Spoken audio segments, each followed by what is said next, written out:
మీ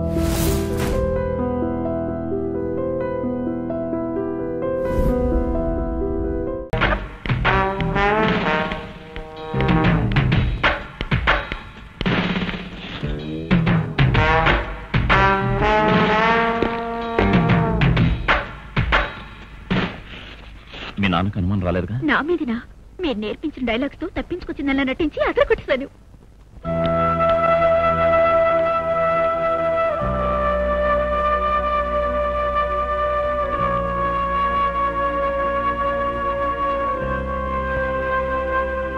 నా బెడ్రూమ్ లోకి నా అనుమతి లేకుండా ఎవరూ రారు.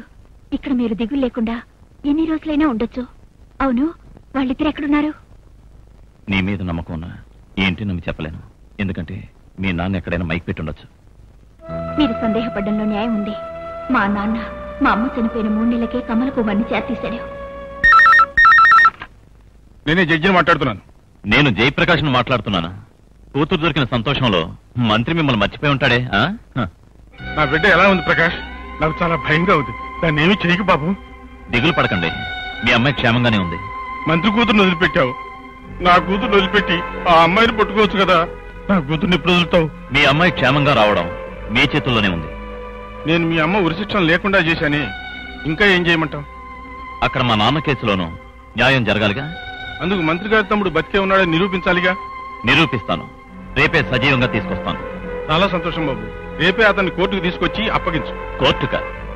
నేను ప్రజలు నమ్ముతున్నాను. రేపు ఉదయం సరిగ్గా 10 గంటలకి ప్రజా కోర్టు నిర్వహించాలి. మంత్రి గారి తమ్ముడు కుమార్ని ప్రాణాలతో తెచ్చి అప్పగిస్తాను. నాకు న్యాయం జరగాలి. నేను చెప్పినవన్నీ చేస్తావనుకుంటాను. లేదంటే నీకు తెలుసుగా. అది నేను ఒక్కడనే తీసుకోగల నిర్ణయం కాదుగా. ఏమంటే ఇంతకు ముందు ఈ విధంగా జరగనే లేదే. ఏమి సార్ వాడు అనేది? ఇలా ఇవ్వండి.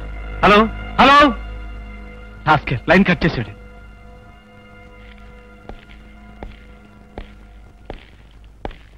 నమస్కారం. నమస్కారం, రండి కూర్చోండి. మేము ఎందుకు ఇలా రావాల్సి వచ్చిందంటే,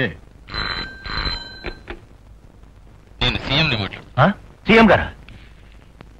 నిజాయితీ గల ముఖ్యమంత్రి, నేరస్తులు గాని మంత్రులు ఈ రాష్ట్రాన్ని పరిపాలిస్తున్నారనేది ప్రజలకు తెలియాలి. అందుకని రేపు ప్రజాకోర్టు వాళ్ల ముందు జరగబోతోంది. రేపు మీ తమ్ముణ్ణి ప్రజాకోర్టుకు తీసుకొచ్చి అప్పగిస్తానని జయప్రకాష్ చెప్పాడు. సార్, వాడు చచ్చిపోయి... మీరు చెప్పేది వినడానికి నేను మీకు ఫోన్ చేయలేదు. దేశ ప్రజలకు మనం నేరస్తులం కావని నిరూపించాలి. రేపు ఉదయం 10 గంటలకు ప్రజాకోర్టుకు మీరు వచ్చి తీరాలి. సుబ్రహ్మణ్యం, హైకోర్టుకు లైన్ ఇచ్చి చీఫ్ జస్టిస్ తో మాట్లాడాలని చెప్పు. Justice Gopalakrishna here. రేపు ఉదయం నా పదవికి పార్టీకి అగ్ని పరీక్ష జరగబోతోంది. అందుకు మీ సహకారం కావాలి.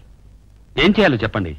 ఒక విచిత్రమైన వ్యక్తి నా పరిపాలనలో కోర్టును నమ్మకుండా ప్రజాకోర్టును నిర్వహించాలని కోరుతున్నాడు. అతను నేరారోపణ చేసింది నా మంత్రిమండలిలో సభ్యుడిగా ఉన్న హోమ్ మినిస్టర్ నాగరాజు మీద. సో నా మంత్రివర్గం కళంకం లేనిదని నిరూపించడానికి ప్రజాకోర్టు ఏర్పాటు చేయడం తప్ప వేరే దారి లేదు. అందుకని ప్రజాకోర్టుకు మీరు మిగిలిన జడ్జీలు వచ్చి న్యాయం జరపాలి. అలాగే, అందరినీ రమ్మని చెప్తాను. నేను వస్తాను. మా చిన్న నుండే చోటే మీకు తెలీదు, ఎలా కనిపెట్టగలరు? మీ నాన్నే మీ చిన్న నుండే చోటు చూపిస్తాడు. అర్థం కాలేదా? Wait and see.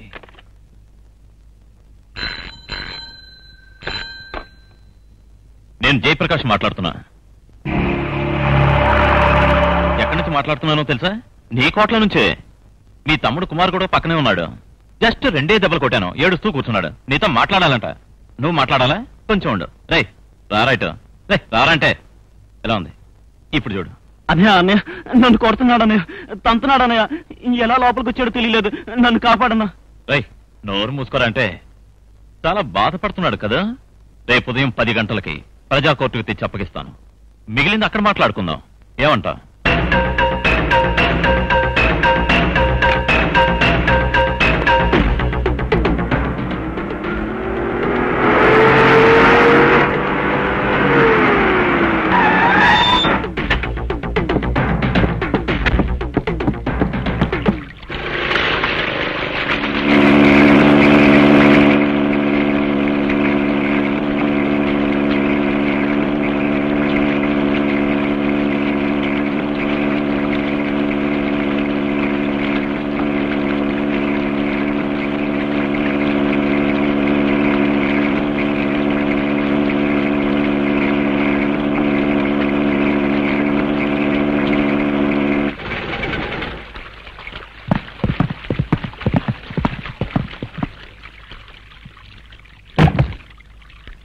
తమ్ముడు ఎక్కడున్నాడు? లోపల ఉన్నారు సార్. లోపల. Please subscribe to Please subscribe for more videos.